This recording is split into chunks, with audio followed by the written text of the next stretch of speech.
Aquí comienza Testigo Directo con Rafael Poveda.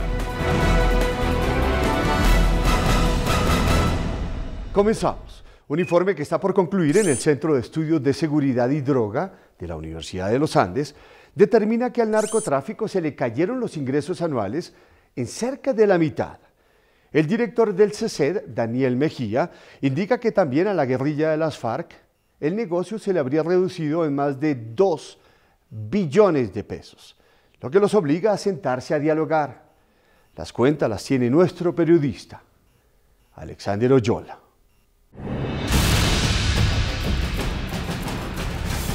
Cada 3 meses el Frente 29 de las FARC debe entregar 3.000 millones de pesos al Comando Central por concepto del narcotráfico.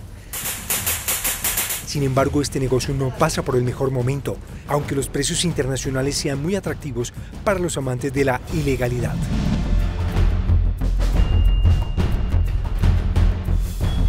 La equivalencia que hay de 1 kilo de coca aquí en Colombia, dependiendo de la región, por ejemplo, en el Pacífico colombiano 1 kilo de coca está entre 5 y 6 millones de pesos. Ya puesto en Estados Unidos, en el occidente de los Estados Unidos, equivale más o menos a $25.000.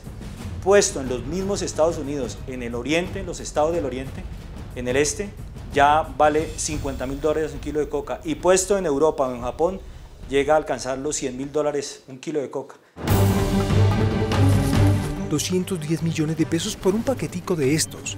Pero según el coronel Jorge Eduardo Mora, Muerte y captura a los principales capos. comandante especial contra el narcotráfico, la alegría por mejores ventas y utilidades no las están viendo los narcos, por la persecución de las autoridades y en el caso de las FARC, porque la fortaleza del negocio la está tomando otro frente. El bloque occidental, el cabeza del bandido Pachochino. Este bloque occidental que tiene injerencia en el Valle, el Cauca y Nariño, empieza a tomar más poder y más protagonismo en el manejo de las finanzas de la FARC, porque el narcotráfico, su tendencia es hacia el occidente del país, hacia el Pacífico. Daniel Mejía es el director del Centro de Estudios sobre Seguridad y Drogas de la Universidad de los Andes. Él finaliza por estos días un informe donde indica una sustancial caída en los ingresos del narcotráfico y la participación de las FARC. A 2008 estimábamos que el negocio del narcotráfico en Colombia movía cerca de 8 billones de dólares al año. Hoy esa cifra ha caído sustancialmente, es decir, podemos estar hablando de una cifra de más o menos 5 billones de dólares al año y las FARC siguen dominando más o menos la mitad del negocio. Es decir, podemos hablar que a precios de hoy, las FARC recibe por narcotráfico entre mínimo 2 a 3 billones de dólares al año.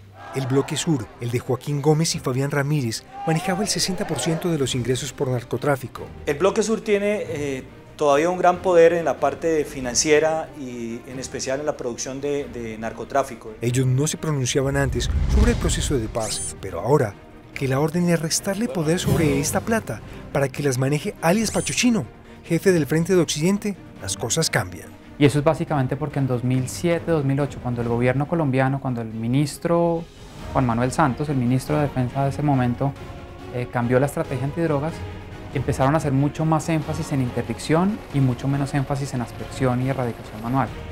Y ahí básicamente en esos 2 años la producción neta de cocaína en Colombia bajó en un 50%. Y con esto vino una caída de los ingresos del narcotráfico de la FARC, que probablemente es una buena explicación de por qué se sentaron en la mesa, se les cayeron los ingresos en más de 50%. Resulta ilógico que para acabar con el problema del narcotráfico se deba entonces erradicar una planta que puede brindar beneficios a la humanidad. Pese a la baja de los ingresos, el cambio de caciques y el mapa del narcotráfico, este negocio sigue siendo una vaca lechera que las FARC y los narcos no la van a dejar.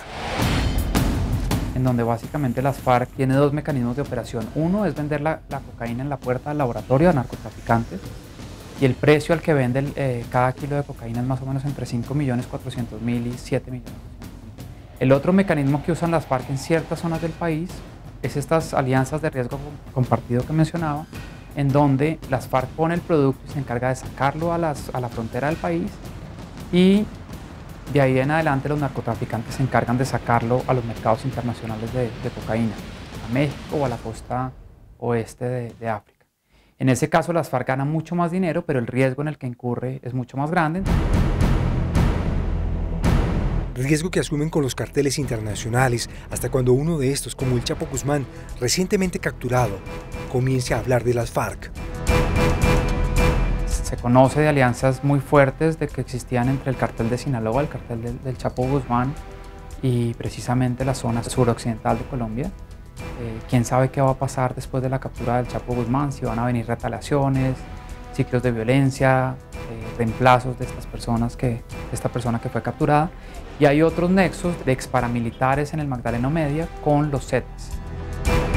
Entre tanto, el narcotráfico y las FARC siguen metiéndole dinero a la guerra y a economías de fachada, como lo dice el excomandante de la Fuerza Aérea Colombiana, Héctor Fabio Velasco. Basta ir a Popayán y veía yo la densidad de vehículos automotores que tiene y de motocicletas que tiene Popayán en este momento, una ciudad que no está en capacidad de soportar el peso laboral que exige esa población.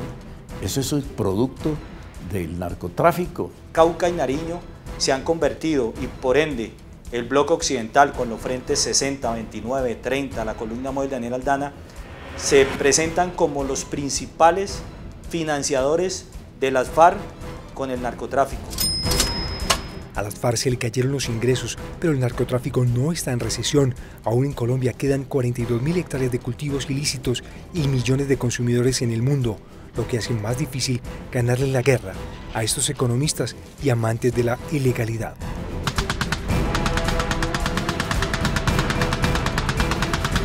Bueno, después de ver este reportaje de Alex Oyola, ¿habrá riesgo de que este grupo insurgente reactive el secuestro y aumente la extorsión para cubrir lo que deja de recibir por el narcotráfico? ¿Usted qué opina? Escríbanos aquí en nuestras redes sociales, Facebook o Twitter, que es @testigodirecto. Hacemos una pausa y ya regresamos. Vea más reportajes y crónicas en www.testigodirecto.com.